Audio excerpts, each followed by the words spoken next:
level out. So I think now is a good time to get started. So welcome everyone. Thank you so much for spending your Monday afternoon, Monday morning with us. We're really excited to talk about what is an incredibly important date in the recruiting process, September 1st, which is coming up just about a week from today.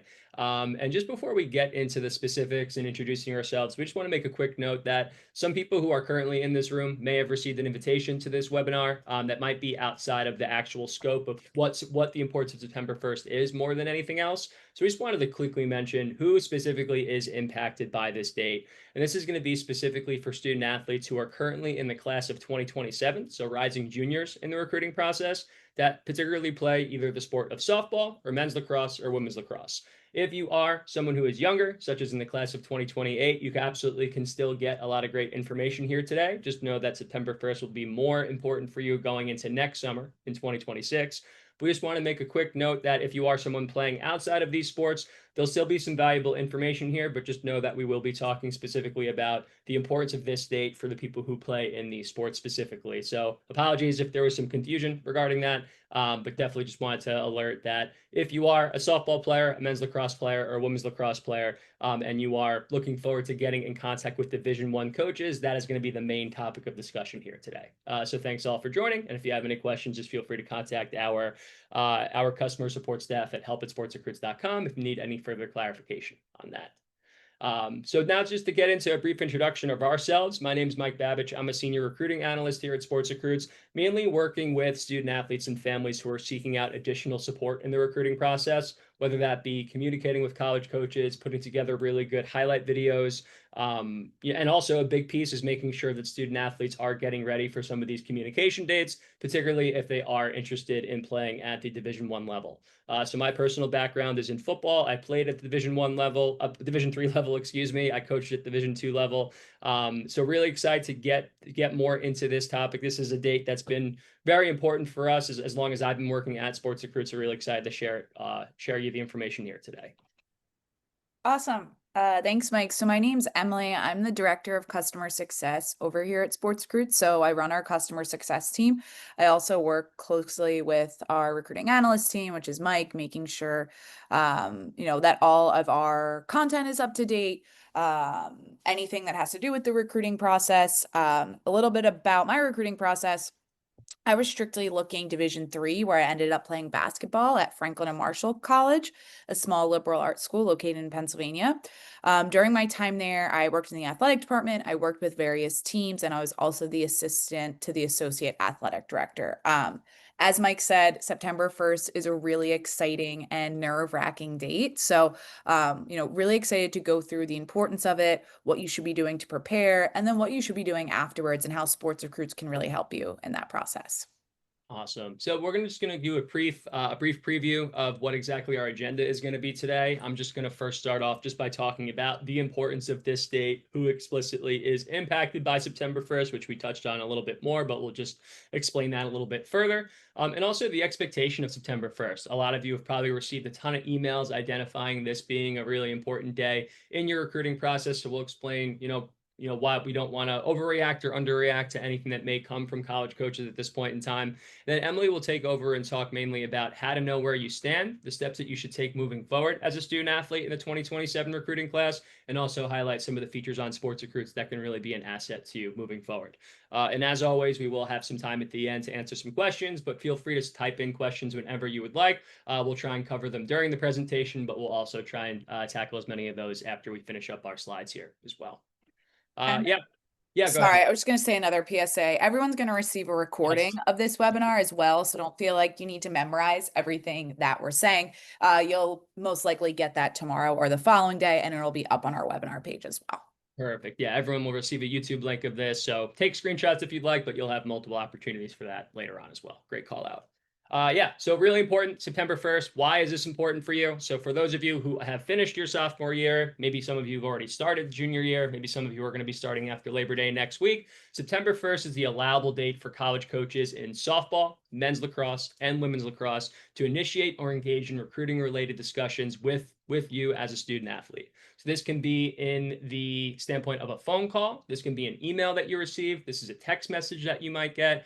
Maybe you end up getting in a situation where a coach wants to schedule a meeting with you, whether that be in person, via Zoom, via FaceTime, whatever the case may be.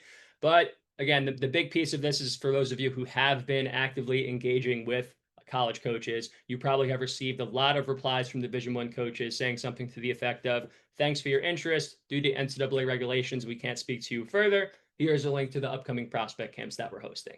Those were based on these limitations that we're referring to. And now after September 1st, you are going to be in a situation where those college coaches can be a lot more direct in what type of interest they have in you. And if they do want to take that next step in the recruiting process, they now have that opportunity to do so. In terms of the visits that are also available when it comes to this, because again, mainly because all three of these sports are in the spring, there is a possibility that if you are a highly ranked recruit and those coaches are interested in trying to speed things up and maybe make some decisions about their 2027 class pretty quickly, they might want to give you an opportunity to see the campus for yourself and offer you an opportunity to take a visit at the campus. There are two different types of campus visits that you can take, and that is specifically when you are receiving an invitation from the coaching staff. Official and unofficial visits. The biggest difference between those two is that if you are taking an official visit, that means that the college is going to be paying for your accommodations, travel, the hotel that you might be staying at, any meals that you'll be taking care of, where an unofficial visit basically means that you and your family would be paying your own way, but you would still have the opportunity to see facilities, take a tour, maybe meet with some people around campus. So doesn't necessarily mean that a school is you're guaranteed an offer from an official visit and they're not very interested from an unofficial. There's a lot that goes into those decisions, such as budgeting and how many players might be visiting on a particular date. So just know that if there is an opportunity for a visit, if they don't specify, if it seems like the intention is for you to pay your own way, it's most likely an unofficial visit. Or if they're asking to book a flight for you or get you on a train or whatever it might be, just know that that's most likely going to be identified as an official visit, which you are limited to one per school if you were in a situation where that might be happening for you. In terms of the impact, again, we've discussed this a couple times now, but that's going to be specifically for student athletes this year in the class of 2027 who either play softball, men's lacrosse, or women's lacrosse. And again, for those who might not be in those particular sports, we did want to make available all of the sports, particularly at that Division I level as well. Keep in mind, if you're someone who has been in contact with Division II, Division III, JUCO programs, NAIA programs, they don't have the same red tape in terms of this communication with college coaches. So don't think that you were breaking any sort of rules or regulations if you've been having active conversations with these programs. But just know when you do get to this upcoming week, if you receive a phone call or a text message from a Division I school, that is solely because that coach is now allowed to take that next step in the recruiting conversation with you at this point. And also just to further understand that recruiting landscape, because sometimes I think people will hear that, oh, if coaches can't contact me until September 1st, that is when I should start my communication with college coaches. That is not what we believe here at SportsRecruits. And if you want to set yourself up for success with these different programs, regardless of division, we certainly believe that you should be reaching out to college coaches to get on their radar prior to your junior year.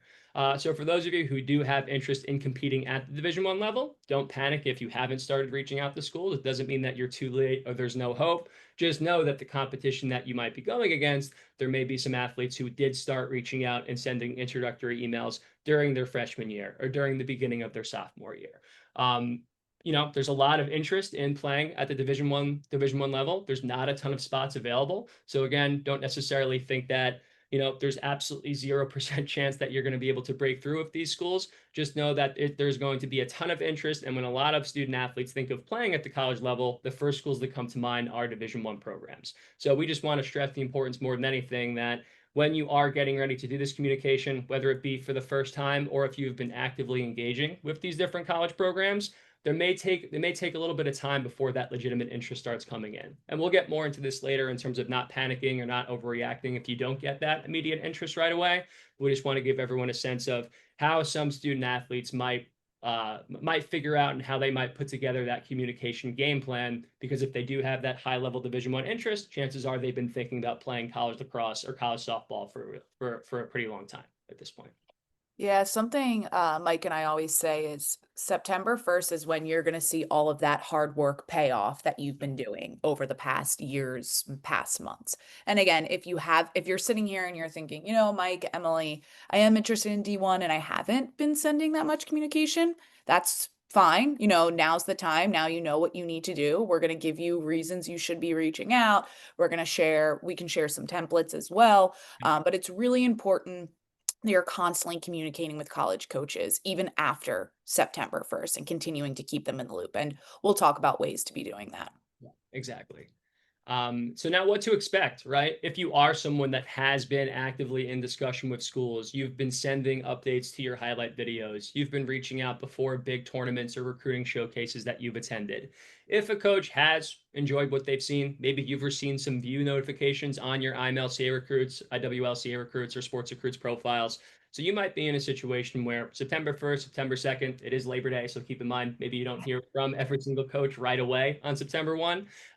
But there is a good chance that if you have a high level of interest from these Division I programs, they may reach out via email, phone call, text message, just to let you know either A, that you're on their radar and they're excited to continue that recruiting discussion, or some might want to move even faster than that. Maybe they say, hey, look, you're a #1 rated recruit, and we want to make sure that we provide you with an offer to be on our team as quickly as possible. I would say it's a very small percentage of student athletes that get that treatment, and it does seem, particularly over the last few years, that college coaches are pretty comfortable taking their time in this process. So if you have the expectation that you're going to have to decide between 4 or 5 offers on September 1st, generally speaking, that's not going to be the experience for a lot of student athletes. But just know that that is something that those college coaches are capable of doing now at this point.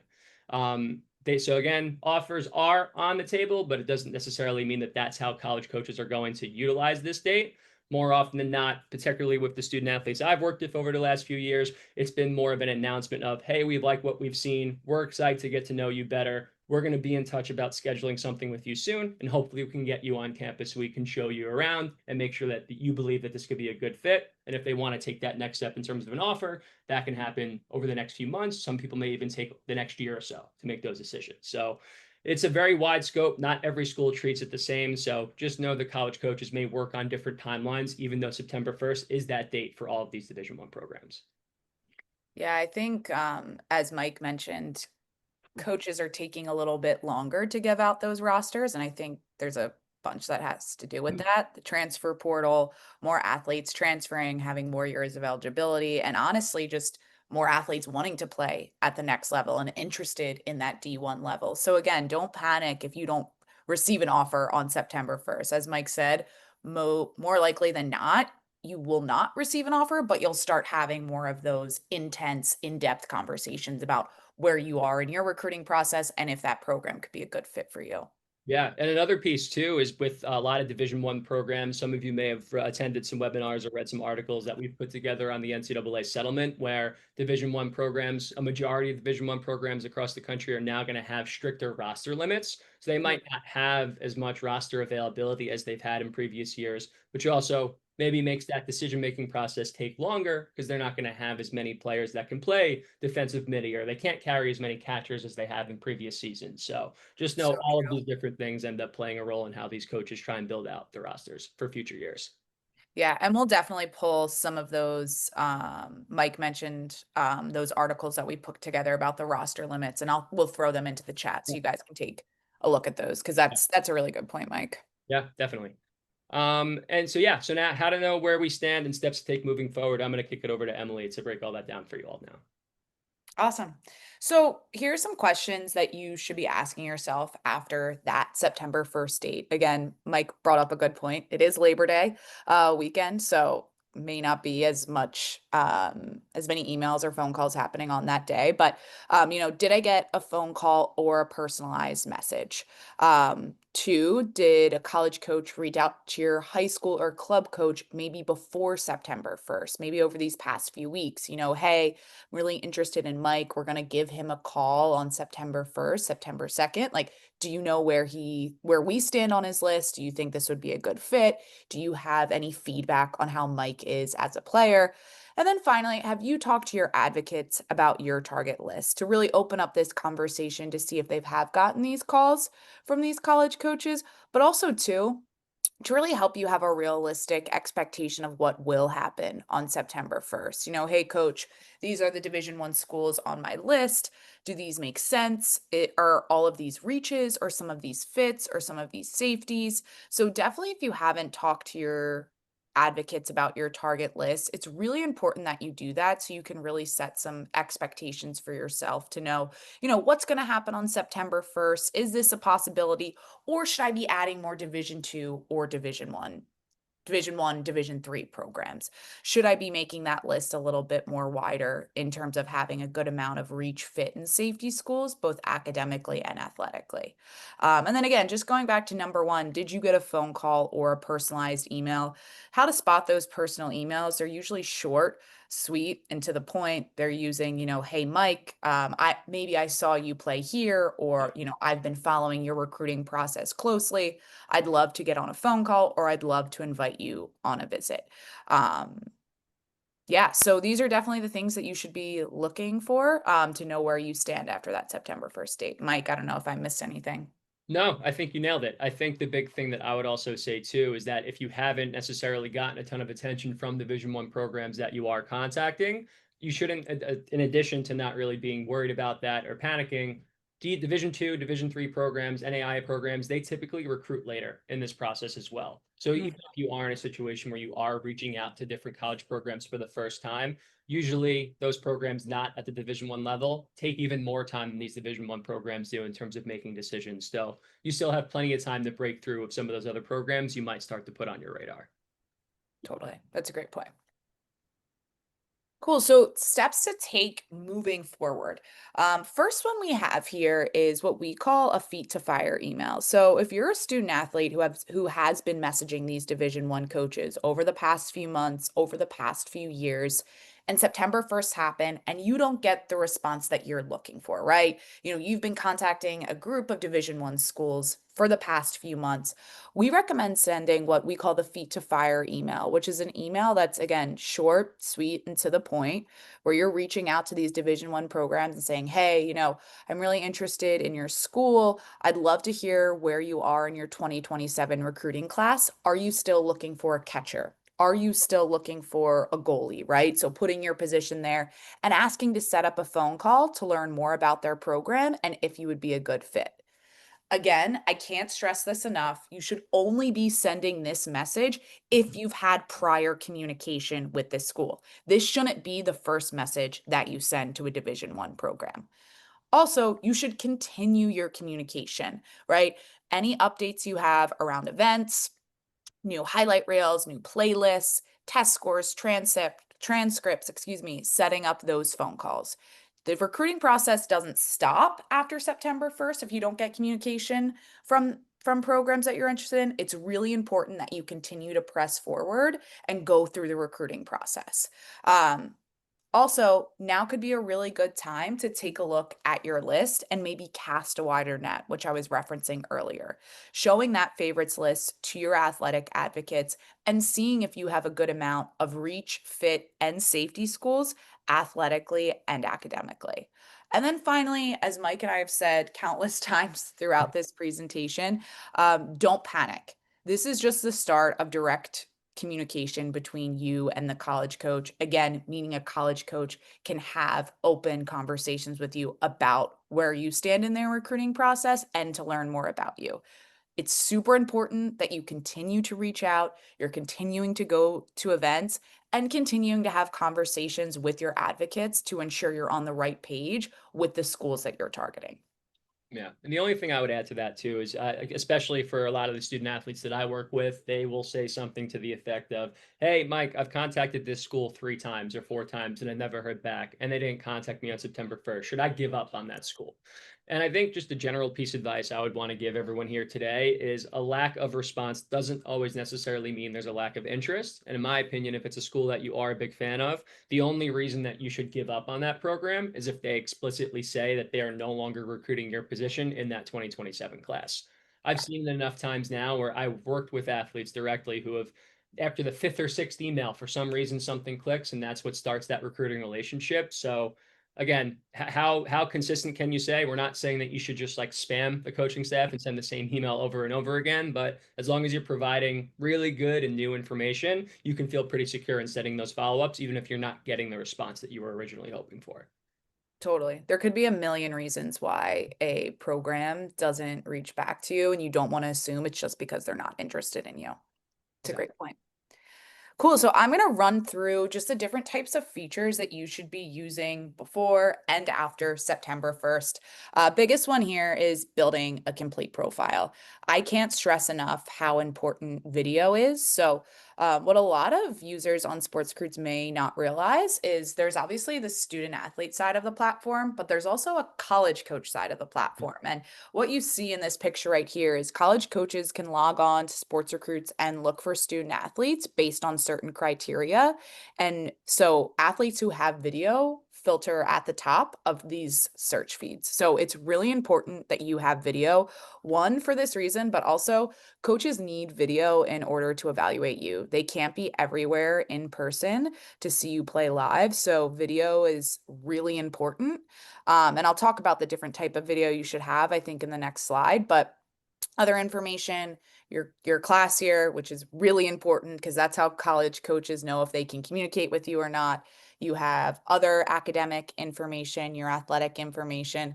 And then the last one here, which again is really helpful to know, which I feel like a lot of our users don't, is that if you see that interested in us filter on there, college coaches are able to search for athletes who have favorited their program. So that's a question we get a lot.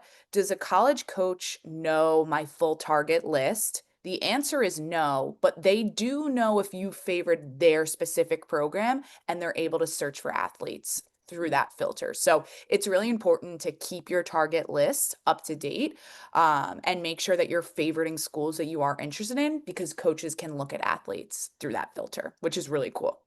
Yeah, good point.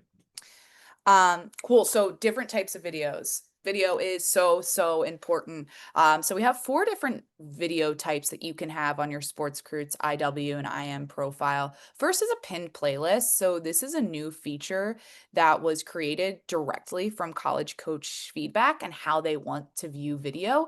So they want to be able to filter by skills. So that's exactly what you're able to do with the pinned playlist. You just tag the skills that's presented, and then you can add that isolation effect as well, and a short description if you would like for the college coach to read.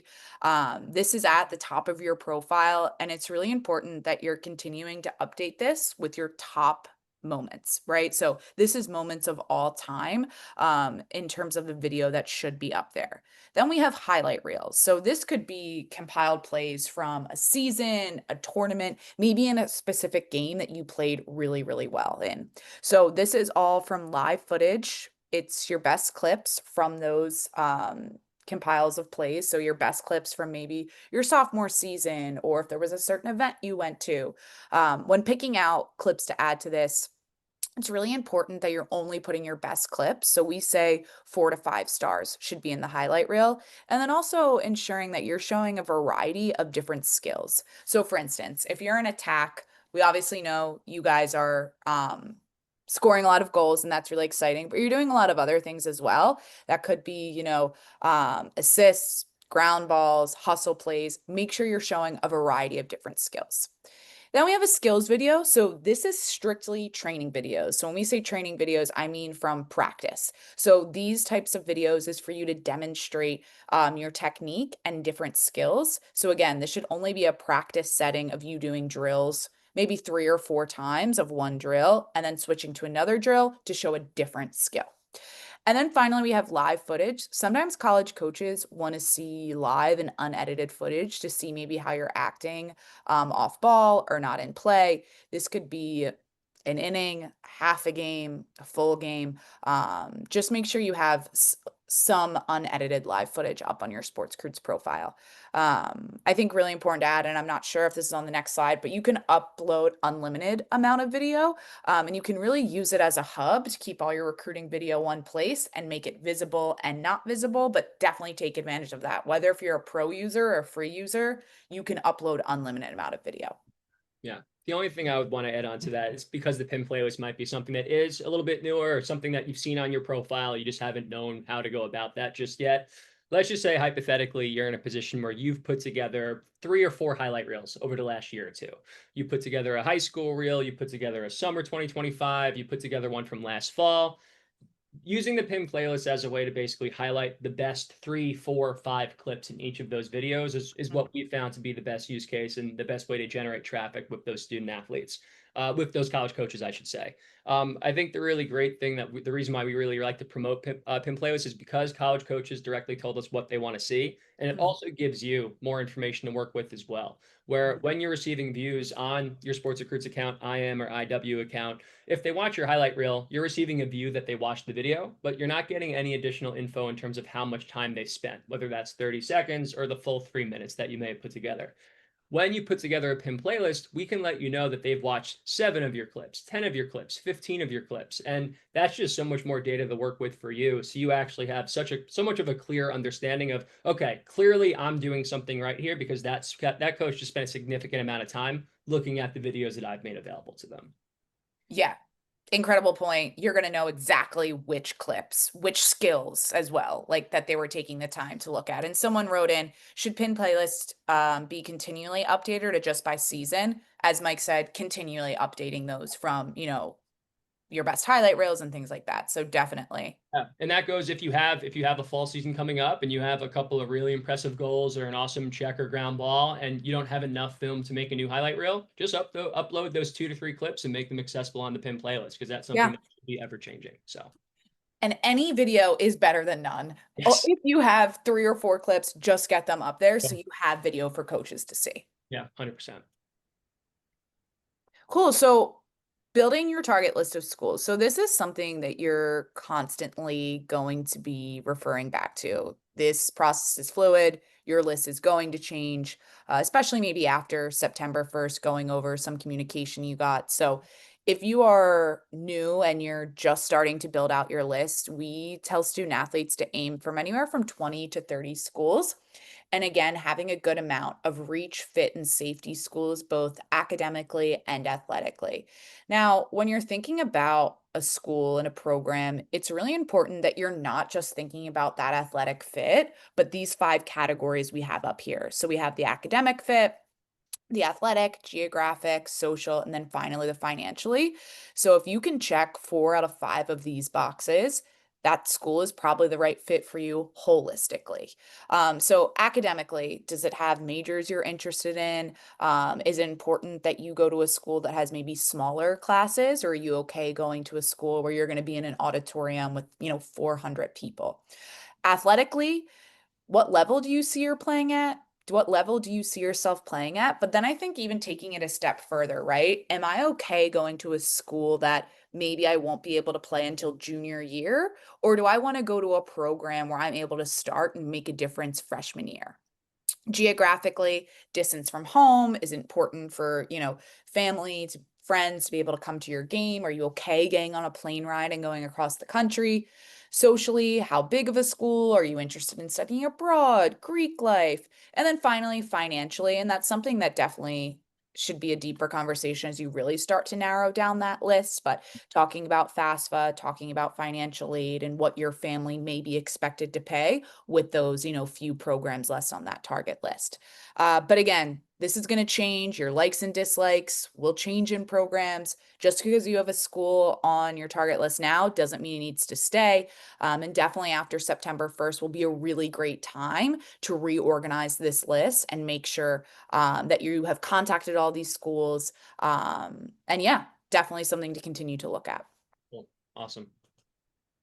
So you can do that with a tool on SportsRecruits. So again, if you are a free or pro user, you will have access to this. So you can search for schools based on criteria that's important to you. So academics, majors offered, um, location of the school, division, roster needs as well. The way the school searches worked is it's contingent on your sport and your gender. So if you're a men's lacrosse athlete, only schools that have a men's lacrosse program will appear in the school search. And then each school has their own landing page, so you can see specific information on it as well. Roster needs, I believe all of the sports, Yeah. men's, women's lacrosse, and softball have roster needs available. So that is inputted by college coaches directly. They're able to put what they're looking for per class year, position, if there's a certain GPA, does it need video? So you can search for schools that are looking for your position in your grad year as well. Awesome. Yeah, roster needs is a really beneficial tool, especially if you are in that spot where maybe you haven't looked into Division 2 or Division 3 programs yet. You can use all these different filters that we have available. If you're looking for schools in the Northeast that have psychology that are at the D2 and D3 level, we can provide you with a list of those programs. But if you want to take it even a step further, coaches that have identified 2027 short stick defensive midfielders or first baseman or whatever it is that you play, you can really curate that list of schools that populate for you really easily, which is great. Yeah, and it's a really fun tool because you may discover schools that you've never heard of that Exactly. could be a really good fit for you. So, a new feature that we have is college preferences. So, this is going to be really helpful for college coaches to know what your preferences are beyond just checking that you're interested in that program. So, you can have, the majors that you're interested in. You can do the specific athletics, and then social and geographic, I believe, have been added or are coming Hmm. for college preferences. So, is there, certain campus culture you're looking for, student life, geographic? Is there a certain state you want to be in? Are you only interested in um, going to a school X amount of distance from home? So, with this, college coaches, as I said earlier on that slide, are going to be able to filter and you'll appear in more targeted searches. So it's really, really important that you fill this out. And if you're like, well, Emily, I'm not sure what major, but I have an idea. Again, this can change. You can add this for now, and then you can remove these certain preferences. But definitely, if you haven't taken the time to fill this out, do so because it's only going to help you and help college coaches be more targeted into the student athletes that could be interested in their program. Yeah, exactly. Great. So, what to say to a college coach? So, again, if you haven't sent a message, that's totally fine. We definitely encourage you, if there are Division 1 schools on your list, to send an introduction message before that September 1st date, letting a college coach know who you are and why you're interested in their program. If you have sent an introduction email to those Division 1 programs and you've been contacting them for a while, we do recommend also sending an email before September 1st, just letting them know that you're excited and to continue this conversation with them and learn more about their program and hopefully get on a phone call post September 1st. Other reasons you should be reaching out are really anything around events. So before an event, letting a college coach know you're going to be there and sharing your schedule. After an event, thanking a college coach for their time if you worked with them one on one or they were able to evaluate you. It doesn't make sense to attend events if coaches do not know that you're going to be there. They are not walking around from field to field trying to find the best player. They're walking around with a predetermined list of student athletes who have reached out, said they're interested in their program, and they will be at the event. I cannot stress enough how important it is to communicate around events. And then, really, any updates academically or athletically. So, a new highlight reel or a pinned playlist updates, a new transcript. And then, that final one, too, asking a college coach for more info about their program, sending that feet to fire message post September 1st. Again, only if you've had contact prior to September 1st. Mhm. Now, with the SportsRecruits Pro membership, you have access to the messaging system. So, this tool makes it so easy to reach out to the schools on your list and is going to save you a ton of time. So, similar to the school search feature, the messaging system is contingent on your gender and your sport. So, if you're a men's lacrosse player, you don't need to worry about emailing the women's lacrosse team. So, all you need to do is type in the name of the school, and then a drop down appears with the college coaches' names. You simply click on those names and it automatically embeds the email address for you, saving you a ton of time from pulling that yourself. Some tips here. We recommend emailing the full coaching staff just because you never know who's in charge of the recruiting process. It could be the head coach or it could be the assistant coach. So why not get on as many screens as possible? And then finally, there is a tracked link to your profile. So in the bottom here, you can see that blue link there. That's embedded in every single message that you send. So when a college coach clicks that, they get taken directly to your SportsRecruits profile, and that's what tells you all in real time who's viewing your video, opening up your transcript, or any press link. So no need to copy and paste that. That is there. That will always be sent and is automatically embedded. And then all of these messages are delivered just like any other email to these college coaches' personal inboxes. Yeah, awesome. Great. And then, as I said before, that link is special because this is giving you tracking information of who's coming to your profile, video, transcripts, press links. It's all going to come on your activity feed. And then you can also set up notifications via text message and email as well. All right. So just to quickly recap everything that we've gone over with all of you here today, we've discussed the importance of September 1st, who is affected by it, what your expectations should be, explaining that you don't need to panic if you don't get that immediate reaction or attention. Hopefully, if there's anything you take out of today, I think that's probably number one on the list. So we're going to take some time now if anyone does have additional questions to put those in the Q&A box here. While we wait for those to come in, I'll throw in some of the links that we've referenced, including links to our email templates on the Resource Center, the roster limit situation explained for those who may not have a ton of background knowledge on that, how to use the pin playlist, and also how to access roster needs. So be on the lookout in the chat box, and we'll make sure to include that in the recording of the YouTube description when we send that out to you tomorrow as well. Great. So we have one question here. Should you go to a school's fall prospect camp if you do not have verbal/written interest from the school or a direct invite from the school you're interested in to visit? It's a good question. So I think there's a few factors. One, have you been communicating with this school, right? Have you sent this school a bunch of emails? And also, how high is this school on your list? Like, if this is one of the top 3 schools and, you've talked to maybe your athletic advocates that you're really interested in, and they say, you know what, yeah, this could be a realistic fit for you, then you should definitely take the time to go to the school.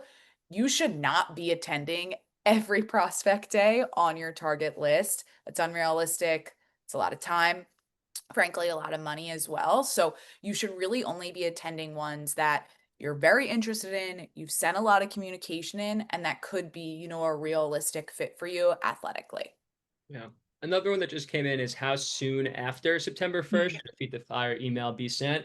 We just want to clarify that if you're sending out a Feed the Fire email, and again, that's something that you would only send if you've had multiple attempts of contacting this coaching staff before, we actually recommend sending that prior to September 1st. So you've sent an introductory message, you've sent the highlight reel update or two, you sent your end of junior year transcript at the end of last school year.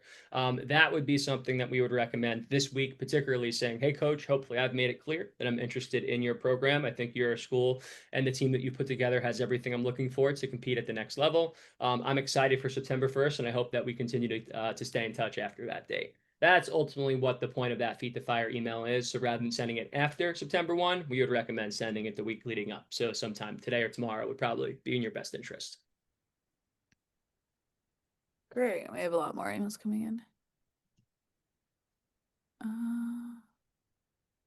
Okay, I see another one that just came in as well. How do you respond to a school you are not interested in? They've invited you to come visit campus. Good question. This comes up a lot. I think it really comes down to how little interest you have.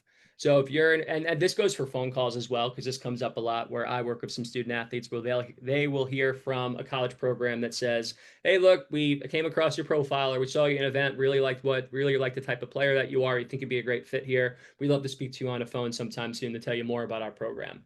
If there's a 0% chance that you would ever consider that school, you can politely reply and say, hey, look, at this time, I'm going to be focusing on other options, but I really appreciate your interest, and I'll follow up if I make any changes to that decision making. But if there's even a 1% chance or a 5% chance that you would consider going to that school, maybe not a visit, especially if it's like really far from home, but if they're maybe explaining that they're interested in speaking to you on the phone specifically, take advantage of the phone call, because at the very least, that's just going to make you more experienced in those types of conversations. And we do webinars on how to prepare for interviews of college coaches all the times, and experience is really the best way to get better and better at those each time. So a little bit of a tangent, but I think that's important to note. Yeah, and I think too, Mike touched on this, but do answer. Don't like the coaching world is really small. So it's really important that you're being respectful and answering these coaches in the same way you want the respect to answer you. Totally. Okay, maybe one or two more here. Is it better to go to multi-school prospect camps that have your target schools or go to specific schools prospect camps that you've been invited to? Also a pretty heavy question in the sense you could go a lot of different directions.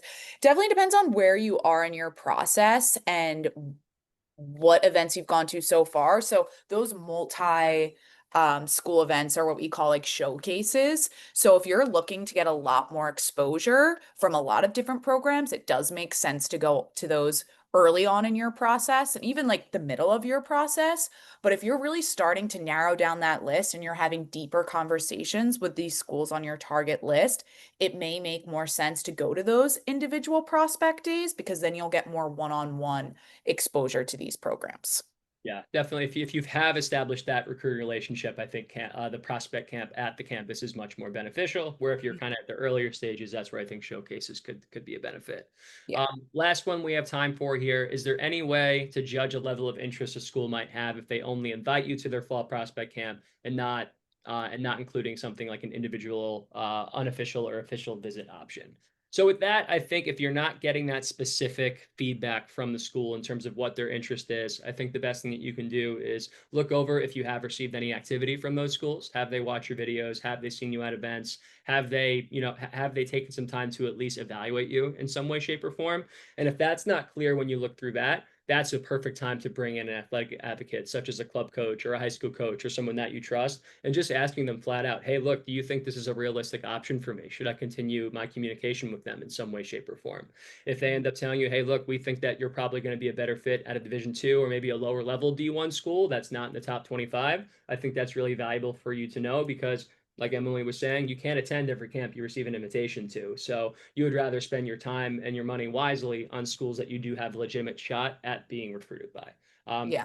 And I know that's not like a concrete answer that you might be looking for, but try and use those context clues and the athletic advocates as best you can to make those decisions. Yeah. I do have one question that came in here that I think, and then it'll be a quick question. When sending an email with SportsRecruits, will responses go back to the SportsRecruits site or should we put our personal email addresses? They will go right to your SportsRecruits inbox. If you want personal preference, if you want to put your personal email, you can 100% do that. It's also on your profile as well. But yeah, every message that you send through the SportsRecruits messaging system will go to the college coaches inbox. If they reply, it'll come back to your SportsRecruits message, but you will get a notification via email when you do get an email in your SportsRecruits inbox. So just wanted to clarify that. Exactly.